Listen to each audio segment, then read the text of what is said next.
Well, buckle up. Back in the old time machine. 13th century. Texture, taste. Very fishy. Preservatives. Cornish pasties. Oh my god, I've never even thought of that. The themes of empire, mission, inheritance, and destiny.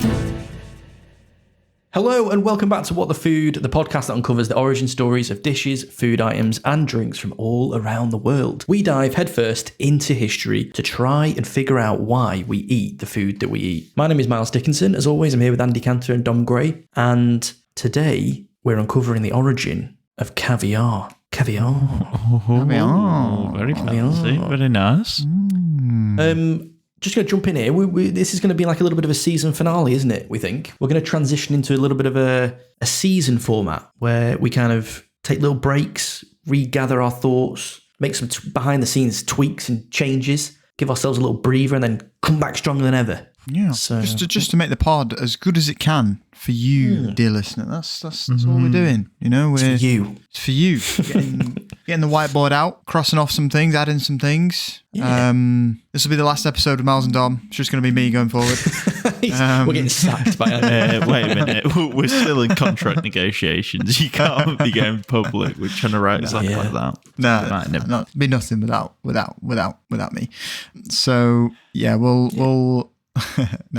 be back. We're gonna improve some things. Take a well-earned break. We've been very busy in, on the podcast side of things, but in private life as well. And I think we just need to regroup, figure out what's working, what isn't. We're always striving for the best product. Exactly. Like any good food item. And what a product that strives to be amazing more than any other in the world is caviar. It's caviar. Caviar. Let's dive into it, shall we? Now, I know what you may be thinking. It's not really like a dish, really. It's just like fish eggs, right?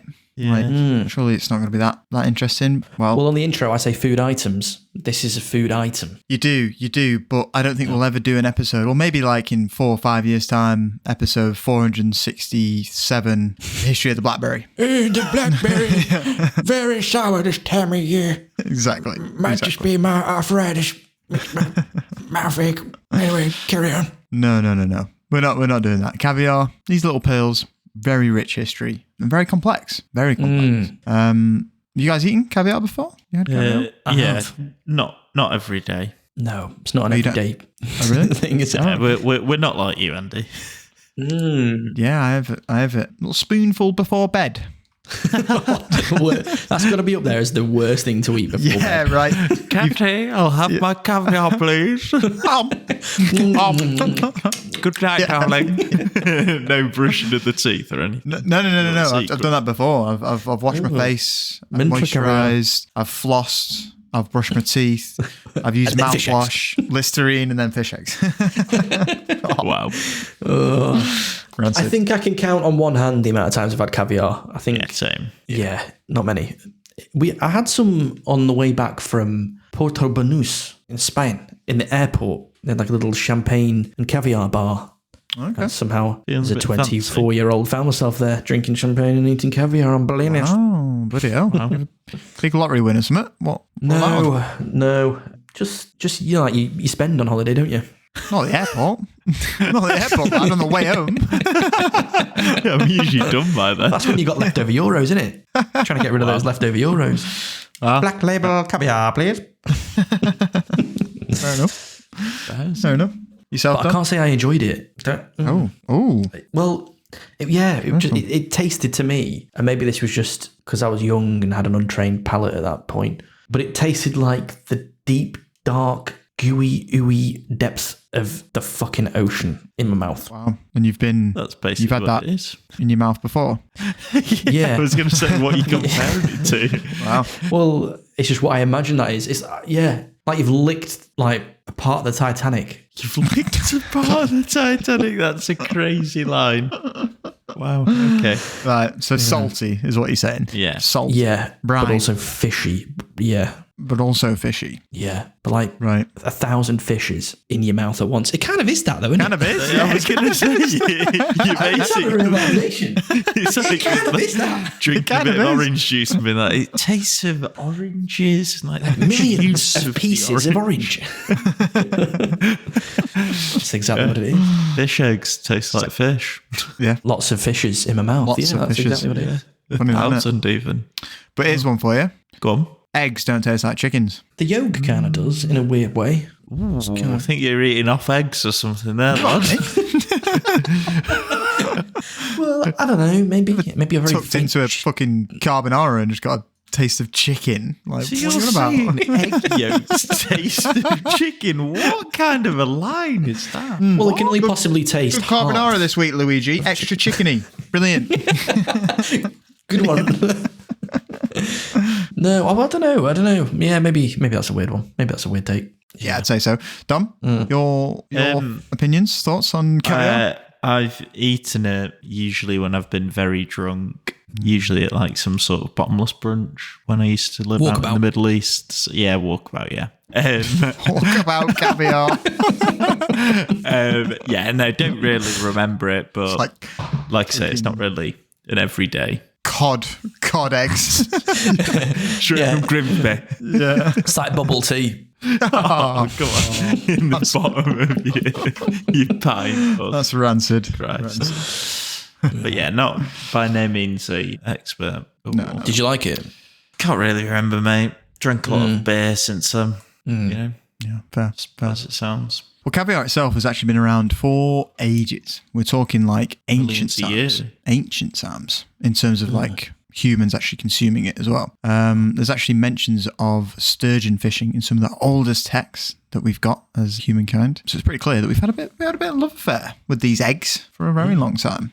Yeah, survivalists love it, don't they? You on that Alone show. Yeah, Whenever the they eggs, catch a calorie fish, dense. cut it open and like, oh, I'm going to have to eat these eggs. It's full of fat. And they just start going, just like slurping it out. It's full on. Oh, is that what's good about it then for like people that are It's just surviving? fat, innit? It's just pure Just calories fat. and yeah, it's just really protein good and- for survivalism or being really posh. Well, think about it. Everything in that egg promotes life. yeah. So you're eating loads of promotions of life all in one go. Yeah. So you're They only are. going to get more life. Yeah, It's like seeds, isn't it? in a way. Yeah, you're right. Yeah, you're right. It's like seeds, like egg seeds.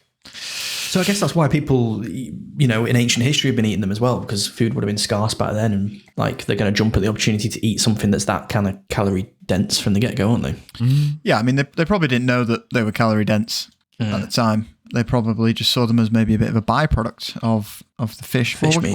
We'll get to it. We'll get to it. But I mean, even the word caviar has a bit of a story to tell. It might come from the Greek word, kind of derives from the Greek word avgo, which essentially means egg. But it more than likely comes from the Persian word. It definitely does. Caviar. Khavyar. Caviar, which translates to fish roe. I was going to say that's what they sometimes call them, isn't it? Roe. Yeah.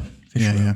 Well, you also get, if you go to like a sushi place, you can get the fish roe, which are like orange. Oh, the little orange, little tiny ones. Yeah, exactly. But they So don't are come they fish from- eggs, those ones? Those are fish eggs. Yeah. But they don't come from sturgeon. Sturgeon is the roe of. We'll get to it. We'll get to it in a second. Yeah. We'll get to it in a second. Okay.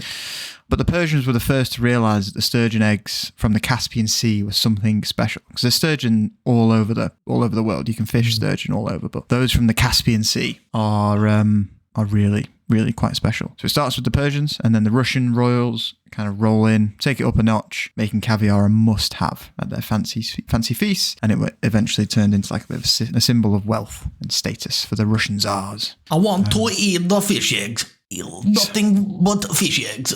Spread of fish eggs. Yes, I want to fill myself with fish eggs. Fill yourself. What a weird way to phrase it. But caviar didn't stay exclusive to Russia for long, or that kind of area. Its popularity spread across Europe like wildfire. And then soon enough, it was gracing the tables from Paris to London, becoming synonymous with high life and the rich. Even managed to find a lovely, lovely quote from Marilyn Monroe, and she puts it this way. Fame is like caviar, you know. It's good to have caviar, but not when you have to have it at every meal. She's right. She didn't want to get filled by fish eggs. No. She absolutely did not. No? But she's saying, you know, there's such a thing as too much of a good thing, isn't there? Exactly it's right. nice, but you can't have it with every meal. Yeah. No, he's spot on. He's spot on. So what exactly is caviar then? Let's get into it. So at its core, it's the roe, or kind of eggs, of sturgeon fish. It's mad that, innit? We're just eating them. Just taking Just think babies about away that. from aquatic Yeah. beings. Just cutting open the belly of a fish. Yeah, and we're because just eating it. You can't get them out without killing the fish. It's not like chickens, is it? There's two ways. You There can is two squeeze ways. them out. You can massage them out without killing them. Yeah, you can milk them. We'll get to that. Oh, hello. Yeah. Don't think they like it though. I imagine they don't. I don't know. Do you not? Like, Would imagine you enjoy someone, getting milked? like physically massage shit out of you when you're not ready to have a shit yet. Would that not be quite therapeutic in the end? Yeah, it'd be like Because a at bit the of a end, release. Well, yeah, but you love shit. You really want it. Mate, this has gone off And the rails. they're having all your shit. and you really want to raise that shit. You want to make it more into a good shitty adult. You want to protect that shit. You want to look after that shit. Okay. okay. I see where They're you go. massaging that shit out of you. Right. Okay. Yeah. Yeah. No. Okay. Bloody shit stealers. Bloody shit stealers. So yeah, despite stealing the shit, these eggs are carefully harvested and are actually treated to create a delicacy that has been enjoyed since generations. But calling caviar just fish eggs is very similar to calling champagne fizzy grape juice. Oh. Technically true, but I think it misses the mark. There's some nuance to it. Okay. Caviar is rare, and not just because it's a bit of a faff milk or produce. It comes from several species of sturgeon, but the one that everyone is talking about when it comes to caviar is the beluga sturgeon. Beluga. Wow. Beluga. This is what it is about caviar. It's kind of like, it's a very pure food item, isn't it? You're not like, it's not heavily processed. It's not going into a factory. And No. It's not having all this additives and stuff, added colorings. You literally just are eating the pure thing. Mm-hmm. So where the money's made, or where the differences between the good stuff and the bad stuff comes, is like what you're saying, the selection of the breed, like the attention to detail of the water, the pH, all that kind of shit to make that product as kind of like amazing as possible, but in its rawest form. Mm-hmm. It's interesting, I think. It is. Very Japanese. It feels kind of like the Japanese kind of, it's in their culture to hone in and kind of perfect the small details, even if they seem insignificant, because it's that end product that they want to absolutely master. Feels like a quite Japanese way of Japanesey doing product. things. Yeah. So beluga caviar, it's the largest, the rarest, and as you can expect, the most expensive type of caviar out there. It's the crown jewel of the caviar world and often served in tiny portions with a price tag that will make your eyes water. Fortnum & Mason boys, I'm buying some beluga 000 grade caviar. I'm buying... Back again. We were here last episode, I was going to say. Last episode. Yeah, we're sponsored by them now. I was going to say, we were getting money. That would be a good sponsor. That would be a good sponsor, yeah. So we're buying 125 grams of caviar, which is quite a fair amount. I was going to say, for amount. such a, it doesn't sound like a lot, but it is a lot for something. It is a fine. lot. Most of them come in kind of like 10 grams, this grade. What price are you saying for 125 grams of beluga 000 caviar from Fortnum & Mason? 125 grams, by the way, is like, what's like a snack-sized packet of crisps. Same weight. Walker's Ready salted. I'm just going to start with £500. I'm going to go less than that, because I think that's a bit outrageous, but I could be wrong. I'm going to say it's like £1 a gram. No, it's £890. Okay. And you have to pay £7.95 for delivery. Are they joking? That's well naughty, that. Bad, isn't it? 900 quid for 125 grams of this beluga caviar. Well, and who's buying that? Like chefs or something? Like, Yeah. it's quite a lot. All the rich people that live in London. Yeah. And me. And me. Imagine 125. In one. Just sit there, just Oh, give it a God. good scoop. 900 quid just... Well, we were talking about Fortnum & Mason last episode, because we were talking about this, obviously, this origin of Scotch egg and all of that. And I was saying that when I lived in London, I used to go in there to get the biscuits, birthday presents for people. But I never saw the caviar. So I wonder if there's like a little secret Yeah, section must have a little for chill. the elite. Maybe. Yeah, it'd be chilled, yeah. Yeah. So yeah, very expensive. Very, very expensive. And as we said, not all fish roe can be called caviar. Caviar only comes from sturgeon. You can't get caviar from trout, salmon, another fish, swordfish. Hammerhead shark. Octopus. Yeah, I was going to say octopus. Terrible. Terrible. So not all fish lay eggs. Like some fish lay eggs, don't they? And then some have them internally. Is that the kind of difference that we're talking about? No. It's just all fish. All fish lay eggs. Yeah, it's only mammals that keep their babies inside. But not all fish eggs are caviar. Yeah. Only fish eggs from sturgeon. Sturgeon. Nickel. So at some point, someone's grabbed a... you need to get it from sturgeon. He's over there. Constantly milked. Go on. Take 125 grams. So you're saying that at some point someone's tried to get caviar, eat fish eggs from other fish, and it's just not been nice? Or No. We do eat fish eggs from other fish. It's like the shit I said with the salmon, with the sushi. You know, the orange little balls. So you can eat fish eggs from other fish, but it isn't caviar. It's just fish roe. Fish roe. Okay. I used to think that stuff was like popping candy back in the day. Oh, did you? Yeah, like when I first ever had not caviar. When I first ever had sushi, I thought that shit was like some kind of like little bobber ball, some little so man-made ball thing. or popping candy. What? Like a popping candy bobber ball. Wow. Wow. Sprinkled on my sushi. Why would they do that? Why would they do that? No, I just thought they were like that in Japan. Crazy back then. It's some raw fish and enjoy it with some popping candy in your mouth. Yeah, something like that. Yeah. Wow. That's crazy. I'm talking about when I was, young. Don't think that anymore. Yeah, I'm sure. In terms of how you eat caviar, it's pretty versatile, really. You can pair it with some chopped onions or on top of scrambled eggs. I had it in the summer. Abel we had like a dinner party and he made some with simple, just like a bellini, chopped raw onion, white onion, and then the caviar on top. It was good. Wow. Did he sling the fish onto the table and start? Yeah. I just stood there with my bellini like, ready! Just waiting at his arse end. It's a bit of a spectacle, like a flambe. It's a show. Yeah, exactly. You get it right to the climax, and then you hold it on the bottom, and then you just come over with the top, and just go straight out. Wow. Boom. You caviar in your mouth. So was it nice? I mean, you have to say it because it's your wife's father, but yeah, it was nice. It was nice. Like I said, probably wouldn't rush back to have it. Probably it's just a bit shit, really, isn't it? Don't know. It's the reason you don't have it every day. It's expensive, but also, don't know. It's not really that great, is it? I don't get it. Yeah, I really don't get it. I'd much rather just have like a ball of mozzarella, maybe. Wow.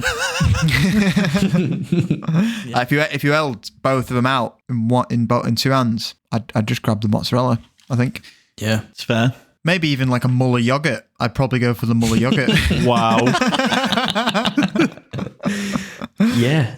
I think there's a lot of foods that I'd probably take over that. Yeah. But it's something about, rich people just do silly shit, don't they? Yeah, they love it.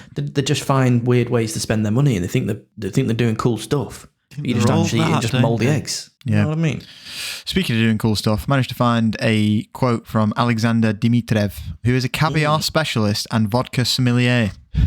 Wow, that's so Russian. Absolutely Name a more Russian little job. Segue there, by the way, mate. Yeah. Well played. Good, right? Good. Cool. This is what did he say? This is what he had to say when it comes to how to eat caviar. Traditionally, caviar is served with boiled egg, in particular egg white and sour cream, because this helps remove some of the saltiness.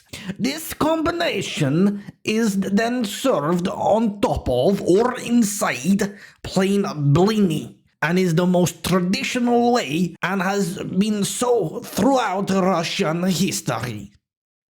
Brilliant. Great job, Dimitrov. Inside is a word that you struggle with Russian. Inside. I was worried for you when you threw the inside. I was like, a bit Scottish here or something. But you brought it back. They have it with egg whites in particular, sour cream, It balances out the saltiness. Yeah, I guess you got that kind of dairy that's taking away some of that deep sugary, deep salty flavor, and then. Plain Bellini. Bellinis are interesting, aren't they? They're kind of like little pancakes. Mini pancakes. Yeah. Yeah. They're nice. Baby pancakes. Yeah. So that's how they have it in Russia. Great name. Great name as well, I think. Bellini. Really good name. It's a fun word to say. Yeah, right? They could have just gone with like mini pancakes. Pancake light. Yeah. No, but Bellini. Beluga. Beluga. Yeah. My beluga in my Bellini. Vodka sommelier. Wow, that is such a niche job he's got there as well. It is. It is. It's the same, doesn't it? For me, that'd just be like, yep, vodka. Yep, vodka. Yeah. Speaking of vodka though, in terms of perfect pairing, there's none better, apparently. Wow. I managed to find a quote from M.F.K. Fisher, who is a great American writer, because as we'll see, caviar was very prominent in the US of A as well as it was in Russia. But I managed to find this little quote of him summing up the perfect caviar drink pairing. My father and I ate caviar, probably sevruga, with green, black, smallish beads and a superb challenge of flavour for the iced grassy vodka we use to cleanse our happy palates. Grassy vodka. Wow. Grassy vodka. Do you remember that? Little bits of grass in. Yeah, that buffalo grass. Literally was about to say that. Yeah. Zabrovka or something it's called. Something like Yeah. I always thought it was a bit just of a give it gimmick. like a I thought it was a bit of a gimmick. flavour of something, isn't it? Yeah. Of like grass. Yeah, of grass from a field. Yeah. I can kind of strangely understand that vodka would work well with caviar. I've never had the two at the same time, but yeah, I feel like because vodka's, caviar is fishy, but it's quite clean, and vodka, is very strong flavored, but also very clean. You're having two very clean things there. But both of those things I would not seek out. No. It's not top of my list, is it? Not drunk vodka for a long time. Can't remember the last time I've had vodka. Maybe it's snuck into a cocktail I've ordered, but it's not. I've not ordered the cocktail because it's got vodka in it. You just wanted that one on record, did you? Yeah. Don't want anybody to get around it. A vodka drinker. Ordering it on purpose, all right? But yeah, it's not my go-to spirit. Yeah, No, me neither. But yeah, I think you're right. I think it's probably due to like the cleanliness of both ingredients. But the pairing continues today. Is vodka super known to help bring out the flavour of the caviar as well. So yeah, just quickly before we get into the origins, let's have a little deep dive as to why caviar is so expensive, shall we? Firstly, it's the rarity. Sturgeons, like I said, ancient fish, and they are becoming rarer by the day. Really? So caviar's going to get more and more expensive? More and more expensive. We'll see a little bit later. Maybe there's a couple of things that are kind of stopping it from getting expensive. But essentially kind of wild sturgeons have been really fucked up from overfishing. And obviously habitat destruction as well. Humans just doing what humans do. What's sake, guys? Bringing the sturgeon to the brink of extinction. Back in the thousands. And because wild sturgeon are so scarce, the fishing industry has had to turn to farming to keep up with the demand. So they've had to, that's how they've kind of combated the switch. They've gone from wild sturgeon to reared, producing to red. Exactly. But it's not a quick fix. Farming sturgeon is not a quick fix. It can take up to a decade before a farmed sturgeon is mature enough to produce eggs. You're joking. So some of these farmers have started 10 years ago and only just now seeing the first set of caviar coming out. Exactly. They might get the first batch of eggs 10 years after they started. Wow. And then finally, there's a complexity of harvesting. It's not just as simple as scooping out some eggs that they lay in a little fucking, nest or something. No, you got to milk it. Yes, you got to milk it. It's a delicate, time-consuming process that requires a lot of expertise. It's all on the tongue. Female sturgeons are the only ones that produce caviar when they're ready to spawn, and the eggs have to be removed with the utmost care. There's two ways, right? There's two ways we stop humans with these noises. Christ. That's the utmost care. Oh, God. Is it one of those things where it's a chance of if they stress out the mama sturgeon that it can affect like the flave? Is it all that kind of stuff that they're I think you just pop an egg, mate. with? Right. Yeah, you just pop an egg. They're delicate, aren't they? Yeah, but see, you could pop a yolk, couldn't you? Think about when you get a yolk out. As in like their extraction method. Have they got to be really careful with the mother fish? Like sometimes if you like stress an animal out, it can like release chemicals that I don't think they affect give the a shit. flavour and it's all that kind of. No. Fish aren't that good. No, I don't. They aren't that good. As a product, fish are not that good. They've not figured that out. Level's not high enough. No, the farmers. I'm saying the farmers got to be careful with the fish. Yeah, I'm not They're saying milking. the fish have got to be careful with the fish. What the fuck was me saying the fish? I'm not sure fish like feel stress. I don't know. I don't know. I've not really read any stress-based fish studies. Why haven't you? Fair enough. I don't think so. But there's two ways that we humans have found out how to extract the unborn babies from this slippery member of the aquatic community. Firstly, it's a C-section, where the eggs are carefully extracted through a small incision. I feel that's quite stressful. Yeah. Or stripping. So that's the first one. Cutting it open and fishing the eggs out. Okay. Yeah. Not great. Or the second one is stripping, which is a more natural technique that involves milking the eggs out. So they've not only got milking in there, they've got stripping in there as well. Just two words that they've just thrown in there. Yeah, it's a weird. I think whichever way you're extracting them, it's just a weird thing that humans are doing here, isn't it? Really? Yeah, it is. Most food is a bit weird though if you think about it for too long, isn't it? Really, like milk. Yeah. It's just another mammal's lactation, isn't it? Yeah, makes good porridge for Beto. But no, you're right. Yeah, but like I don't know, for some reason, maybe it's just like what we've become accustomed to in our daily life. But you know, some food manufacturing methods like this, for example, just seem very strange. All right, you little vegan. Both methods are actually designed to be as humane as possible. Slicing it open? Humane? They ensure that the fish are kept safe and healthy. Safe on earth? Safe. I love that word. Safe and healthy. It's the opposite of safe. Yeah. And is that process of the C-section version actually killing them? No. People don't die from Pissed off if you do. Wait, Are they 10 sewing them back years up? and then you just like... Yes, they're not fucking Lost Marys, mate. They're not disposable. Like you can reuse them. Why is Lost Marys your highest priority of disposable items that you could have referenced? I don't know. Just first thing that came to my head. Fair play. They're not a one and done. Because that'd be so, like Dom said, that'd be so shit. 10 years. 10 years one in. harvest. Got a load of dead fish on your hands.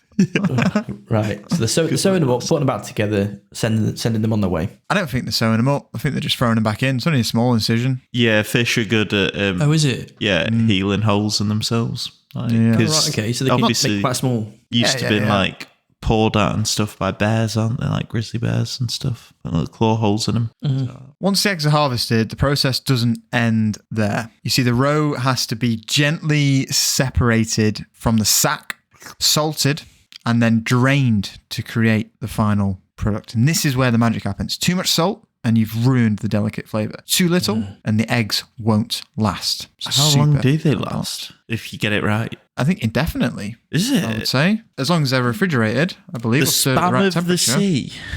I might be wrong Yeah. there, though. I might be wrong. Also, when you pop that lid off, how do you know they're off? They smell fishy already. Oh, Well, that's No the idea. beauty of it. You never know, do you? You just get straight into it. yeah. Just, Might have gone just off, Get, but you just think it's great. tastes silly- absolutely silly vile, rich but you're like, Yeah. oh, it's gorgeous. Oh, such great levels to the taste. So I'm guessing that they're going to be specific about what type of salt as well. Are they getting kind of granular with that? Yeah, they will do. Nice. Is there nice. any That's gonna do clever. Yeah, they will do. Yeah, the type of salt, where it comes from. Yeah. And then, like I said, the measurements of it are very important. How much they use, very important. And then in terms of the companies that make this, is it like, are we talking about like there's a handful of really old companies that are still doing it? Is this kind of like recipes and methods carried down through generations of families, or is there quite a lot of people doing this? So the main bulk of caviar companies are in Russia, and Russia went through something called the Soviet Union, Oh, right. in which pretty much every business within the Soviet Union was state-owned, or the state had some kind of hand in the businesses. So there are a good number of companies. They're obviously like, it's not just Russia that produces them. Anyone that is connected to the Black Sea, so like Iran, Turkey, I think even maybe Greece. Azerbaijan. Yeah, they've all probably got some sway or Caviar industry. Exactly, yeah. But it's Russia, which is the main one, and a lot of them were kind of state-owned companies, and they kind of, it was heavily controlled by the state, which we'll get to. Okay. But before we get to Russia, let's start with kind of their ancient, kind of almost prehistoric beginnings. Like I said, that fish has been around a long time, almost 250 million years, the sturgeon. They were swimming about when the dinosaurs were still roaming the earth, so there might have been a T-Rex sat down having caviar on a Bellini. you might, Wow. you're right. Yeah. You're right. Wow. The Bellini being just the fish, because he's eating the whole thing in one. Yeah. His little arms trying to grab it. Trying to spread it on. Just making his caviar. Sturgeon themselves were found in abundance across Asia, Europe, and the Americas, and early humans quickly realised that these creatures were not just impressive in size, but also a fantastic source of nutrition. They've got fishy eggs. Go, go, go, go. Get them. They've got fishy eggs. Go, get, go. Today we know of around 27 species of sturgeon, but back in the day there were likely many, many more. Some of them were giants as well, far larger than anything we see today in terms of sturgeon. And like I said, it wasn't just their roe as well, but like their meat, their flesh. Each caviar is like a tennis ball. I was going to say, How big they are. if they're bigger, they must have bigger eggs, mustn't they? You could eat them like apples. Wow.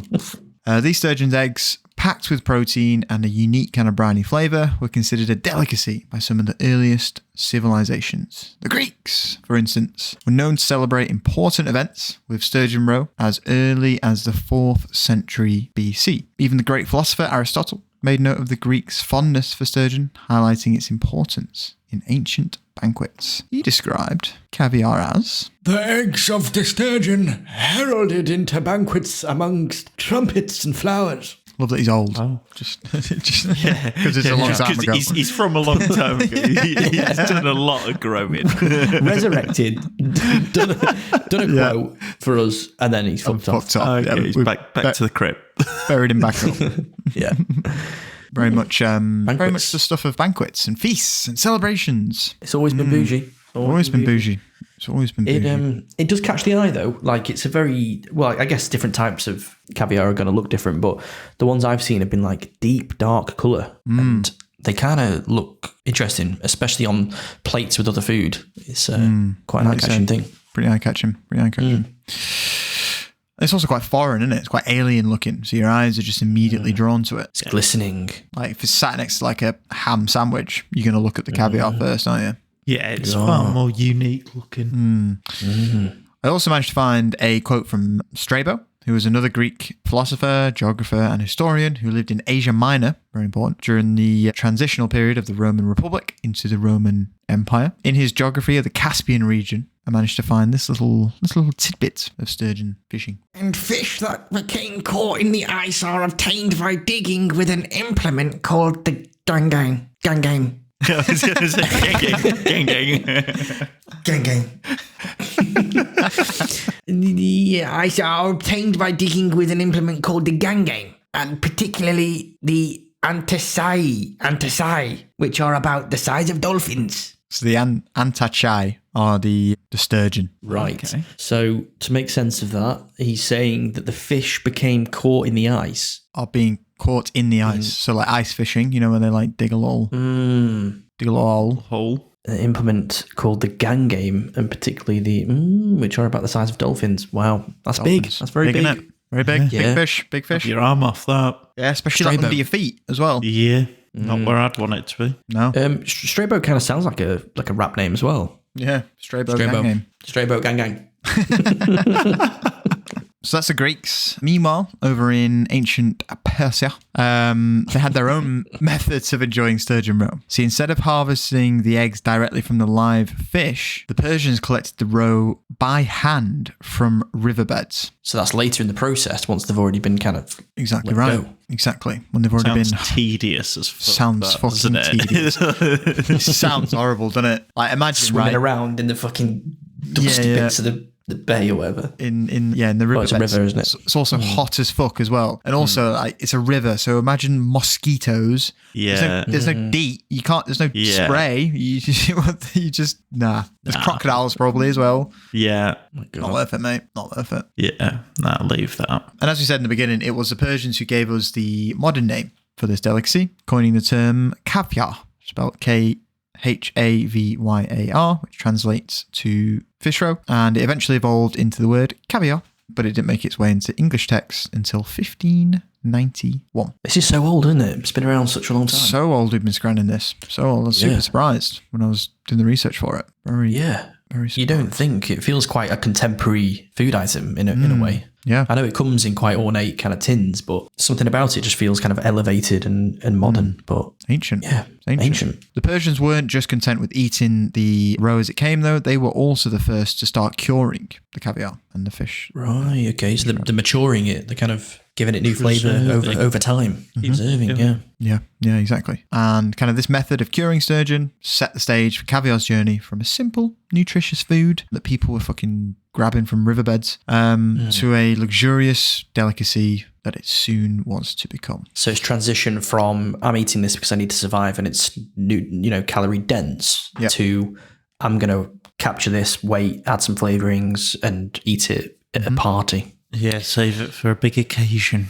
Yeah, exactly. Well, also it kind of transpires with like agriculture as well, right? Because we're going from an age of being hunter-gatherers where we just would have eaten everything as and when we found it. Whereas now we've got a bit of abundance, so we can store things. We don't have to eat those fish eggs that we found down by the beck. Right now we can put them in a bit of salt for a bit. Maybe they can taste but a bit the less first time that riverbeddy. happened, it felt fucking great. Yeah. Just gone from like, found some berries, can scran some berries, to being like, oh. Gonna make some jam. Keep these. Next winter. Yeah. Also, if these sturgeon are kind of rare, then when you find one, you kind of want to harvest it, but you might not necessarily want to eat it at the time you harvest it. So in comes the preservation methods at that point, maybe.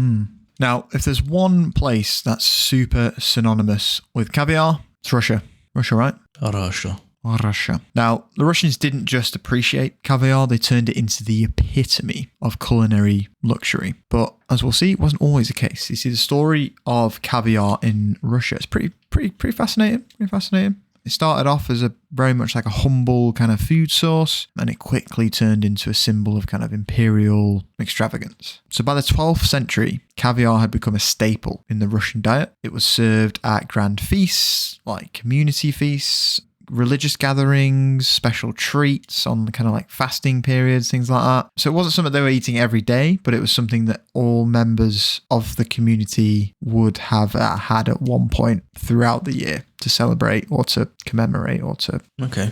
So normal people are eating this? Exactly. Normal people are eating it. Even the monks within Russia are indulging in this rich delight, seeing it as a worthy substitute for meat. Because obviously on Lent... You can't eat meat. Sundays, you're meant to eat fish as Sundays, well. Yeah, exactly. Good Friday. Exactly. That's their excuse for just fucking balling on caviar, every week. It's Sunday, gang game. Gang game. Straight boat. Yeah. And it's during this period that we get the earliest recorded reference to caviar in the modern sense of the word, and it comes from the writings of one Batu Khan. Batu Khan. Mm-hmm. Wow. So around 1240, the grandson of the legendary Genghis Khan, who had obviously done some shit, Batu Khan had just finished invading and ravaging Russia with his Mongol army, and he visited a monastery in a place called Uglich. He and his wife, Yildiz, were honoured by the monks with a great banquet. They honoured him in the way that, please don't fucking kill us, have all this I was going to say. Yeah. Keep him sweet. Exactly. That's it. Hot apples topped with a tablespoon of salted sturgeon roe were served for dessert, and the delicacy turned out to be amazing for them. They absolutely lapped it up. So they didn't kill anybody. They left him. They're lucky because you went with a very strong flavoured dish there. Yeah. With someone that was very ready to lop your head off. Yeah. Big move. I'm trying to imagine a hot apple. Like unsliced. Just unsliced, no spices, just hot. With the hot apple. With the sturgeon on top, like with the caviar on top. What? Salty and sweet, isn't it? It's like, Yeah, but how are you I think you should put It's the got whole to be thing sliced. It's got to be sliced. It's sliced, isn't it? For sure. Is it? I mean, it doesn't say it's sliced, but you've got to be a madman to just shove a bit of caviar on a hot whole apple. Also on top, you very rarely eat the top of an apple. Yeah, you've got Yeah, the so core. imagine Yeah. putting all the caviar on top. The You good have to, stuff. But I suppose it does make like a natural little bowl for it at the top of your Yeah. apple. yeah, These are Mongols as Ah. well known for like raping and pillaging. They probably don't care. maybe. I know. I like Tom's idea though. So you think you keep the bowl? It's like an edible bowl. So you Yeah. Have a little bite, have a little scoop. Maybe use your knife to dip in, get a bit, chop off a bit of apple. okay. Yeah. Maybe you're on something. Oh, but the Yeah. apple's hot though, right? How you holding it? With gloves. Okay, yeah, fair. Apple gloves. Apple clubs. But yeah, him and his wife liked it so much that he decided to save the Russian, or not save, spare the Russian Orthodox Church, and it was granted safe conduct and remained standing. Yeah, so they did a good job there. But in terms of caviar's growth, it was during the reign of Ivan the Terrible in the 16th century, which you wouldn't really associate Ivan the Terrible with caviar, but yeah. The opposite. It was within his time where caviar really began to shine in Russian culture, especially for the elite. You see, Ivan was known to serve caviar at his extravagant banquets and quickly kind of solidified it as a luxury item for the tsars. We've seen this time and time before, haven't we, on the pod, where it's like someone famous or royalty have eaten something and then that kind of trickles down, doesn't it? The peasants then kind of want to experience that as well, and it kind of embeds itself into society top down. So Yeah. They were the celebrities of their day, weren't they? Yeah. You know? Yeah, exactly. Exactly. Ivan the Terrible's just had this. We're having some. We're having I some. want to be terrible. Oh, God. Another little feature of Mongols. So in 1554, Dervish Ali, who was the protege of Ivan and the grandson of the Khan of the Golden Horde, became the Khan of the Astrakhan Khanate. Lots of complicated things. He became a Khan of a big army, and as tribute for his assistance in the war, Ivan the Terrible ordered the Khan to send him 3,000 large belugas, and which would have weighed an average of around 200 kilograms, both fresh and salted, annually. Annually, God. Oh, my God. He loved What it that a- much. A Loved lot it of that weight much. to shift about, isn't it? It's a lot of weight to be shipping. And how are they shipping live fish in them days? Yeah, that's what I was just thinking. Yeah. Imagine being that guy where that you know who it is that's put that order in. Like, he's a leader of a massive, terrible army, and he's ordered this amount of fish. You just got to deliver on. You've just got to. There's no way you Make sure you can't don't deliver fuck on it it. up as well. You can't. Your whole family, your community, everyone is relying on you to get this done. I suppose everybody then pulls together to make sure that it happens, right? Yeah. Hope. Yeah, you just kind of go around knocking on doors, don't you, at that point? Yeah, you got any sturgeon? Quick, Ivan wants I need you to build a fish tank on wooden wheels that we can wheel through the forest. The Mongol plains. it. Mongol plains. Yeah, we need to keep the fish alive. Yeah. It's an impossible mission, I know. Needs to be wolf-proof, bear-proof, hill-proof. They take a movie out of this. If we fail, the consequences will be terrible. So we've got to get it together, guys. It's for Ivan. It's for Ivan. Okay. We'll do it. There is a story that I managed to find. I can't vouch for its accuracy. I found a couple of different sources, but a couple saying it was pretty bullshit. But that Ivan the Terrible, was particularly fond of having his caviar boiled in milk with poppy seeds. Oh, God, that's terrible. fishy, seedy milk. Yeah, fishy seedy milk. Doesn't sound great. No. Like, imagine yeah. the texture of that. Yeah, but think about what this man has seen with his eyes. Done. Yeah, done I was going to say hands. he's done a lot. That's an appropriate dish for such a man. Yeah. Bears. It sounds a bit dainty, I'd say, for a man like that. Yeah. Hey. Don't provoke him. Yeah. No, you're fair. You're right. Don't let Ivan hear you saying it's dainty. No.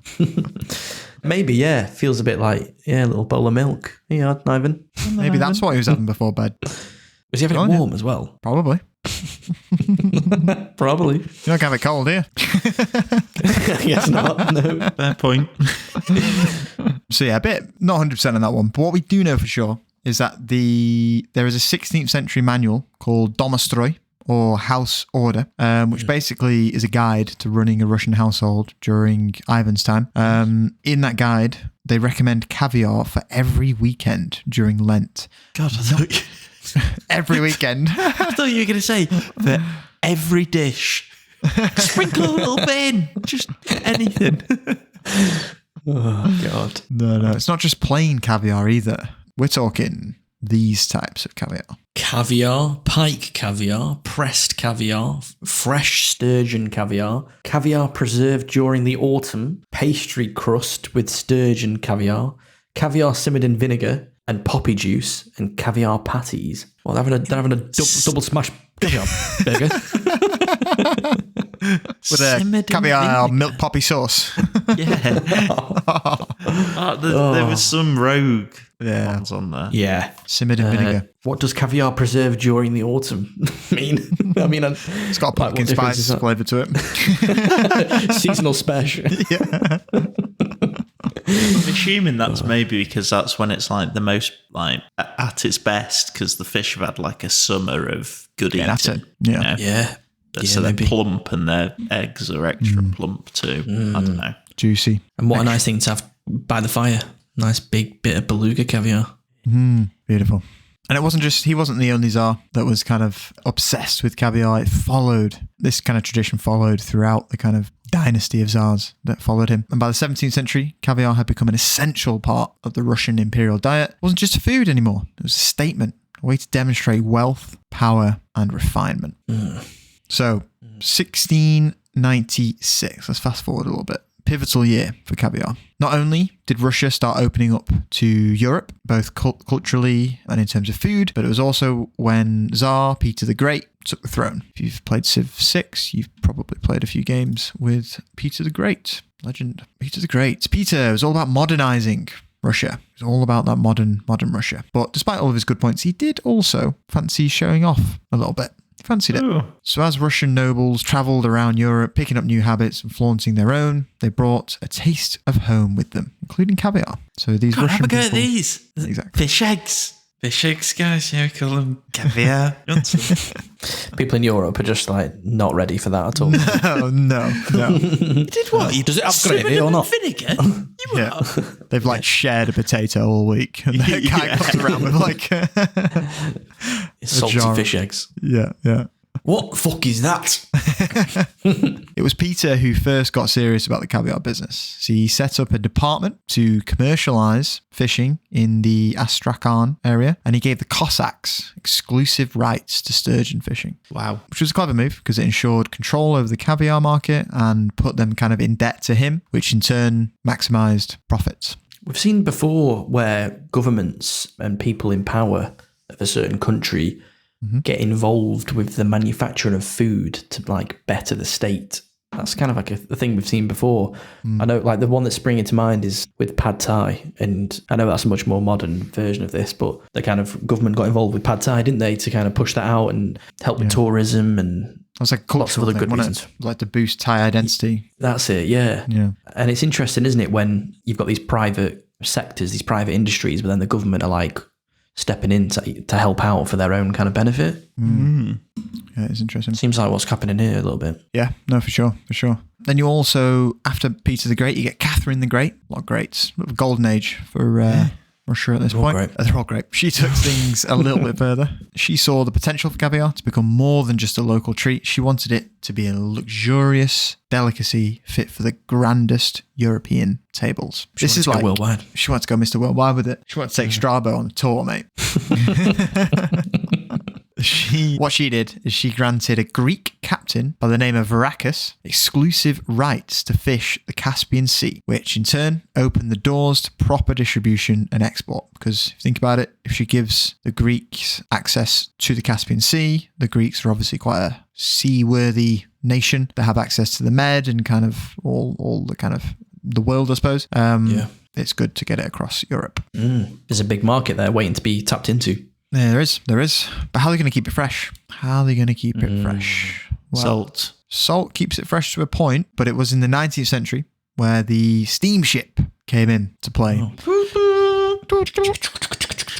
Train. And also, the discovery on how to produce ice. Yeah, that wasn't a steamship at all, Miles. But they're a bit like trains. They've kind of got like bits that do that, but they're paddling. The fact that they've got boilers is that you're thinking like a paddle boat on the side. They're kind of powered by steam, aren't they? Some of these boats. And they have like little whistles. It sounds like a train. I'll give you that. The first bit did.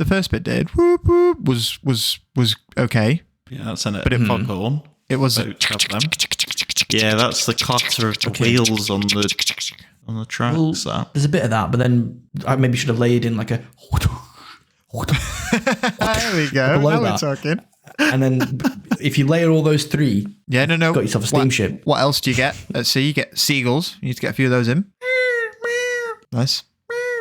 Maybe a few penguins. Maybe you're in the Atlantic. But just lower the volume on that one and send it in the distance. Pan it. Nice. They're all over the place. They're fucking darting about, these penguins. Whip pan that one. Wow.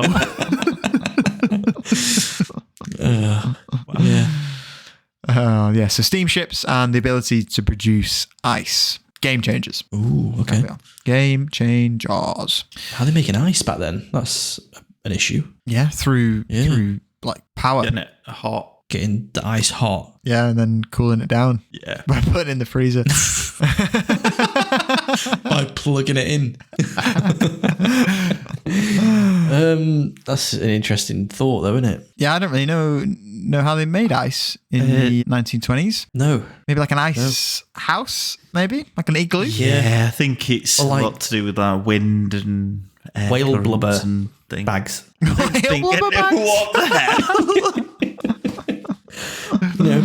You pack water in there and then it stays cold. Well, bubble bags. I don't think so. Yeah. Wow. Prehistoric Yeti. I think probably what they did is they waited for a chunk of water to turn into ice. Yeah. And then they Grabbed it, grabbed it. And then they stored it. It's like in Frozen, isn't it? They have that lad he's an ice salesman. He's just chopping blocks and ships. Yeah, exactly. It's based on real life, Frozen. And the steamships kind of get there quicker so it don't melt. Yeah. Right, yeah. Travel time's much quicker. Yeah. But this is how they're able to get the caviar to Europe. Exactly right. That's what we're saying. Exactly right. Yeah. And also, because of these two new elements, it meant that they could reduce the amount of salt that they used in curing because they didn't have to use so much. More flavour. More delicate flavour. Wow. Exactly. Oh, sorry. Right. Ow. Oh, God. Sorry about that one there, lads. God, I got excited about the flavour and I just fucking headbutted my mate. God. Don't know what came over me, but a flavour fest. God, I'm back. I'm with it now. Sorry about that one. Right. Tiger out of the cage. So they're using less salt. Less salt. Letting the fish eggs do more of the talking. No, absolutely. And the final kind of string to their bow was that the railway along the Volga River was finished, which made it super easy to get fresh caviar from the source to the plates of Europe's elite. What would you have heard at the railway, Milo? Could you just do me a steamboat impression, if you wouldn't mind? So the boats are coming into the harbour and they're getting it on the trains, and then the trains are heading off inland. All sorts. You're having steamships carrying it. You're having the railways carrying it. Bloody eggs going everywhere. Eggs going everywhere. Exactly right. And it continues to flourish, especially under the next Tsar, which is... We're going to go through a few Tsars. On the Great, I'm guessing? No, this one was just Alexander I. So obviously not so great. He's like, yeah, no, I'm the first, but what the fuck? Why am I not great?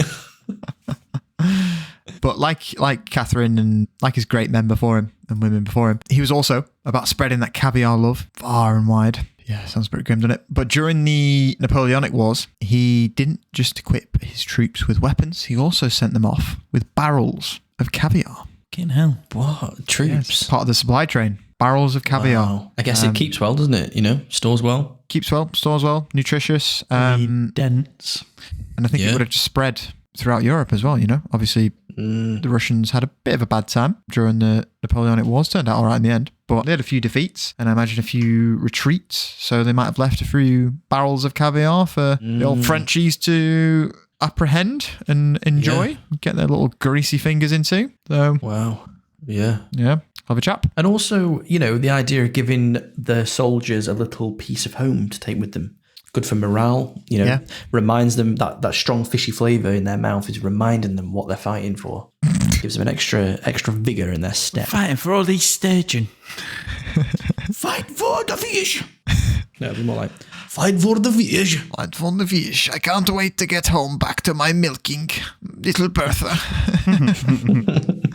She's almost 9, next year. Stop next year. She's yet to have her first caviar. I can't wait to see her. You just know there's some absolute creepy people that are caviar farmers. Yeah. You just see it. Anyway, many European culinary figures were so intrigued by caviar that they decided to visit Russia and learn the secrets of its preparation. We've even got evidence to say that Alexander invited French chefs to St. Petersburg to ensure that the kind of Russian delicacy got the recognition it deserved, and he was able to kind of control the environment in which they discovered it and kind of learned about it. Ancient PR. Yeah, exactly. Yeah. Massive little campaign that he's running. By the time of the next Tsar Nicholas II, caviar becomes so precious it was no longer for the peasants. It was strictly for the rich and powerful. It's kind of it's made it in Europe. They've kind of sold it as this delicacy to the powers that be in terms of chefs within Europe, and now it's like, right, boom, this is for rich folk, not those peasants. That is interesting, because usually when a dish is like first created, it's like what we were saying before, it's the nobles and the royals that are having it, and then it trickles down into the culture, and then the peasants and normal people are eating it, and then usually up until modern day, it's just then stays at that level of ordinary people consuming it. Yep. Whereas this is then going back up again. Yeah, it's the opposite. Bit like oysters. Oysters used to be just general. Just a common thing. Yeah, I think it's maybe there's a bit of a theme there of just grim looking food. Yeah. Fishy stuff that you probably just shouldn't eat. Yeah, exactly. But then I think that with this going back into the hands of the wealthy and the powerful is probably more due to the fact that sturgeons are quite rare. So that's it's becoming less available for regular supply folk. and demand, isn't it? Exactly right. Yeah, exactly right. As Alexander Dmitriev, our caviar specialist mate, kindly puts it, Even during the time of the tsars, there was no dinner without caviar, especially in the Romanov era. Caviar was an absolute luxury. The tsars, who preferred to part their luxury products together, paired vodka with caviar. Well, interesting. Yeah. Even during the time of the Tsars, there was no dinner without caviar. No dinner without it.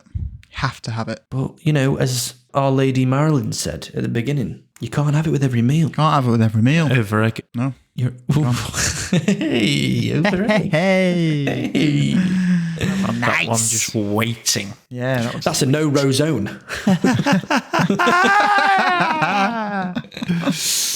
I'm going to carry on. Nicholas himself was convinced.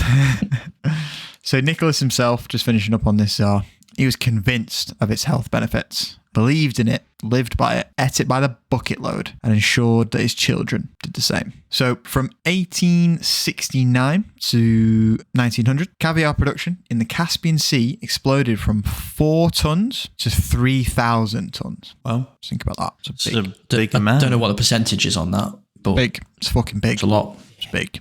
And obviously, this boom came with a massive downside: overfishing. Yeah. Started You've got to give them enough time. You've got to give them enough time. Yeah. They need to replenish themselves. Need to replenish. And when that, serious toll. This overfishing, sturgeon population, rapid decline, not good.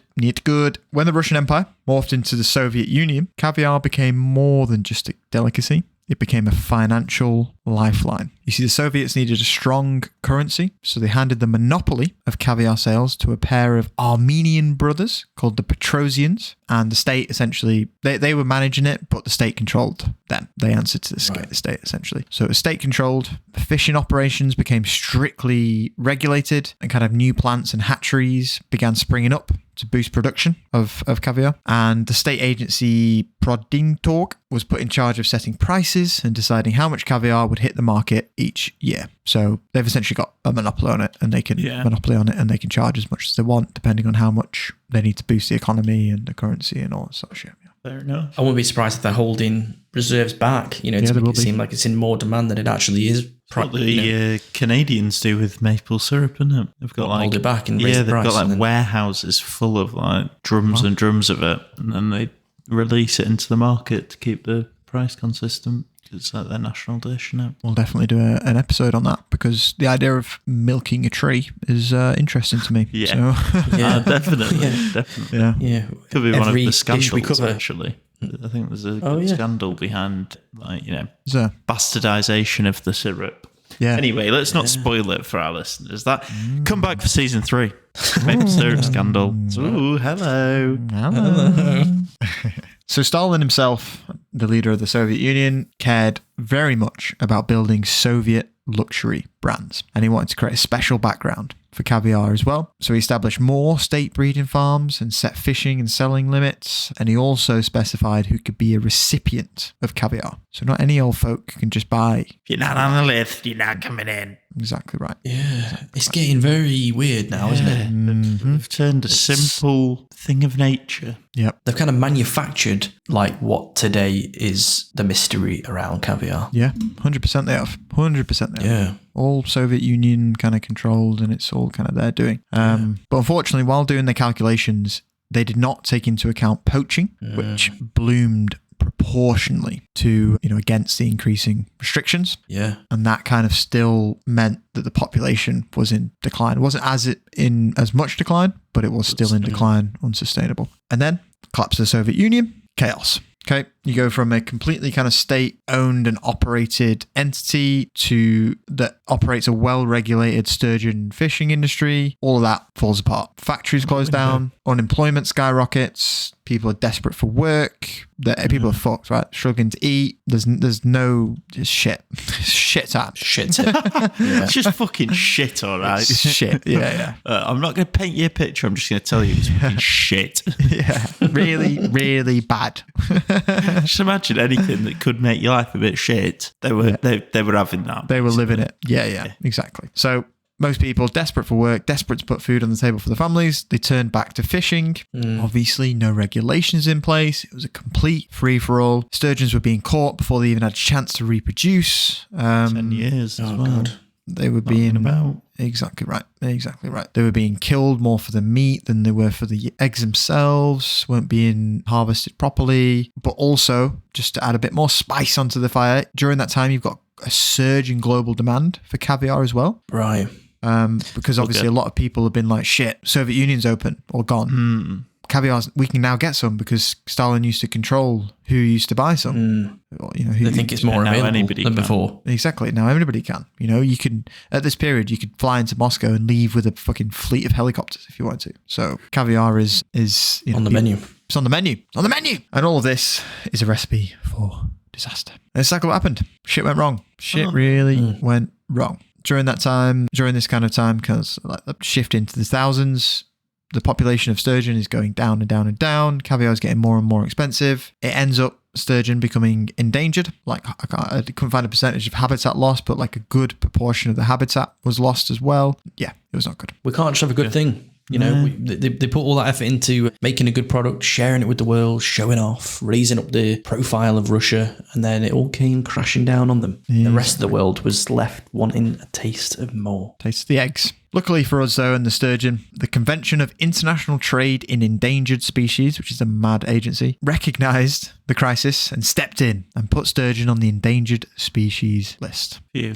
We got a white tiger coming in from Alaska. Capture that. Yeah, we got a 10-4. It's being milked. We got a 10-4. We got a white tiger coming being in. milked. The office is just full of really dangerous animals. Yeah, just begging put to be that over milked. there. Save it. Begging to be milked. Lining up for milking. But being put on that endangered list, it wasn't just a slap on the wrist for kind of farmers and fishers. It was fishermen. It was a complete ban on free fishing of sturgeon in both salt and fresh water.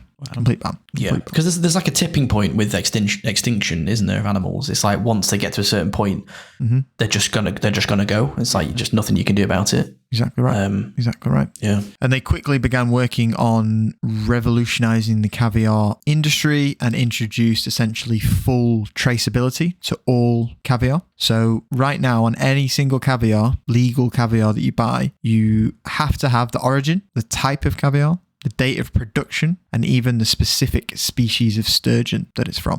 Wow. Essentially gives the caviar like a birth certificate, guaranteeing that you're not eating, you're not only eating top-notch caviar, but you're also eating ethically produced caviar. Wow.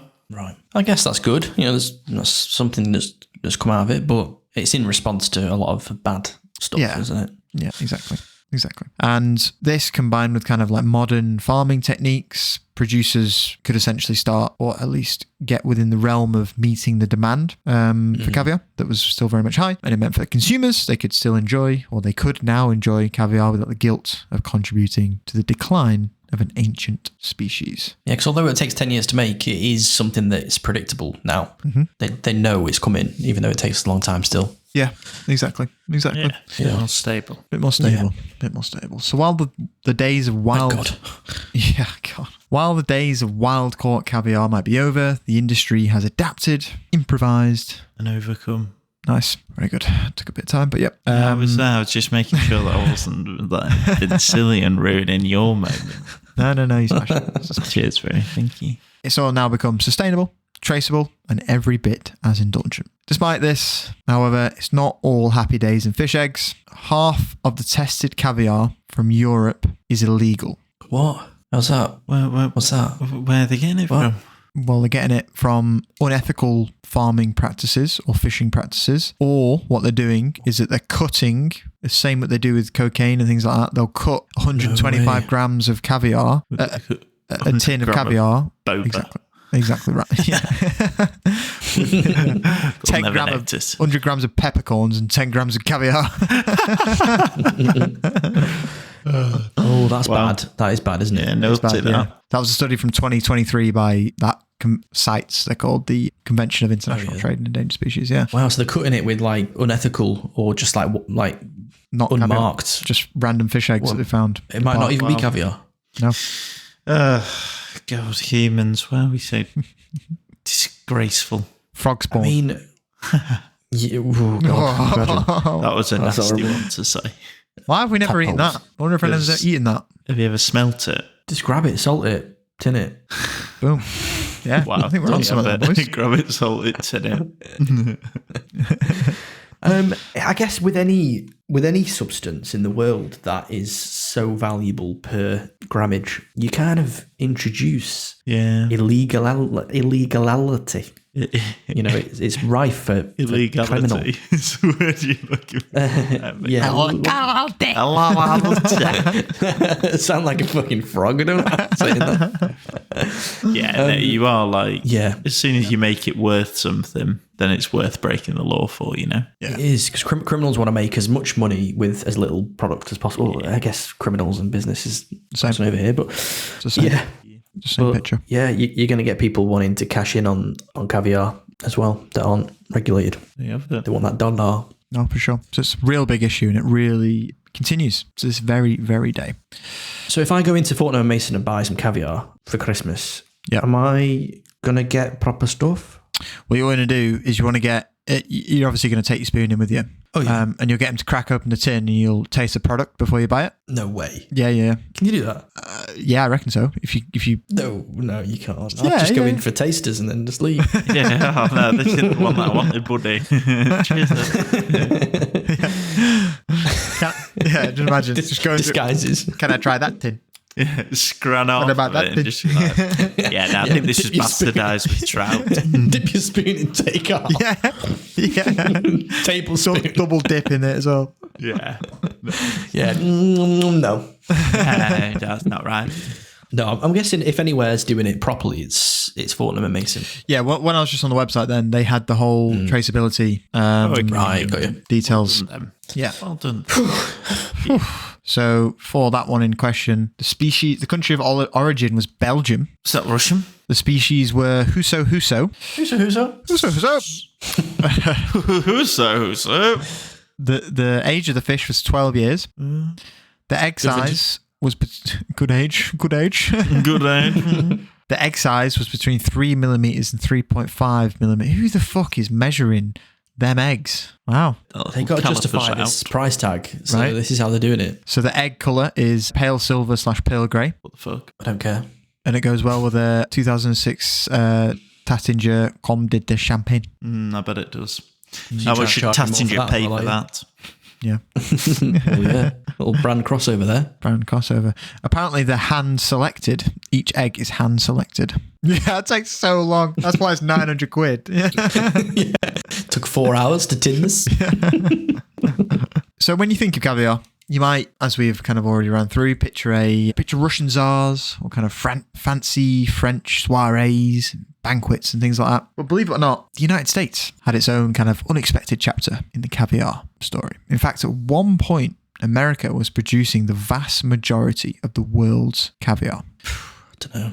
Don't feel right for some reason. Don't feel right. Well, it all started in the late 19th century when the rivers of the northeastern United States, particularly the Delaware and the Hudson, were teeming with sturgeon. So much so that the native Potawatomi and Ojibwe tribes spoke of Rivers so full of sturgeon that a person could walk across the water on the backs of the fish. Wow, teeming with them. That's not a Native American accent.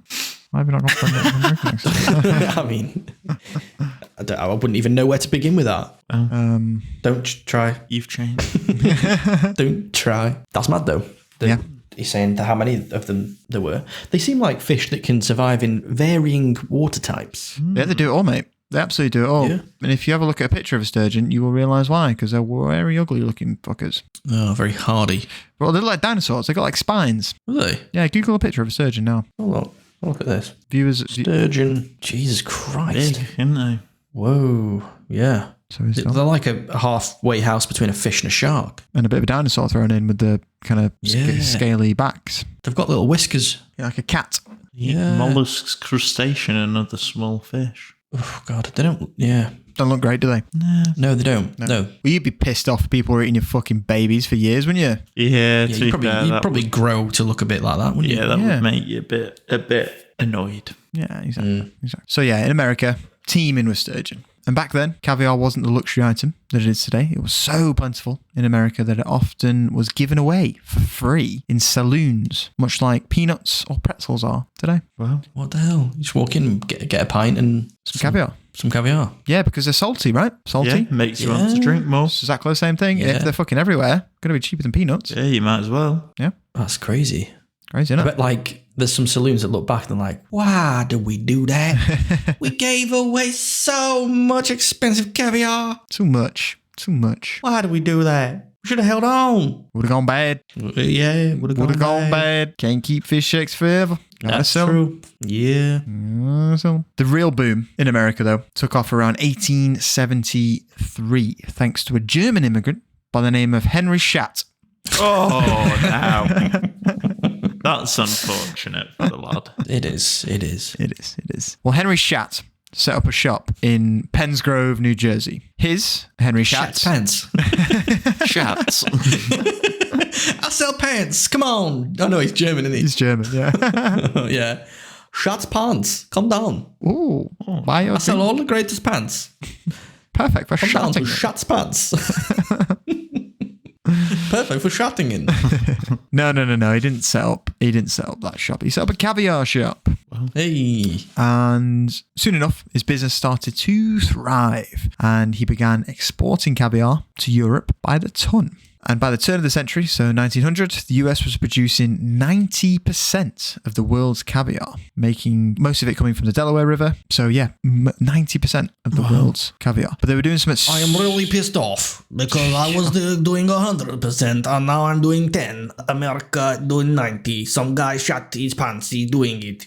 This is going to make you even more pissed off because American caviar was so abundant that it was often re-imported back into the US disguised as Russian simply because it commanded a higher price. Oh, Now they are pretending it's ours to get more money. I really fucked off now. This is a spit in the face of Russia. Yeah, it was a big old spit. And just like the Russian story, the American caviar industry eventually hit a wall. Classic overfishing, pollution, habitat destruction, all of that led to a sharp decline. Sturgeons, can't walk over them in the river anymore. You just fall in the river. There's no bridge anymore. There's no bridge of sturgeons. No, they're all gone. They've all gone.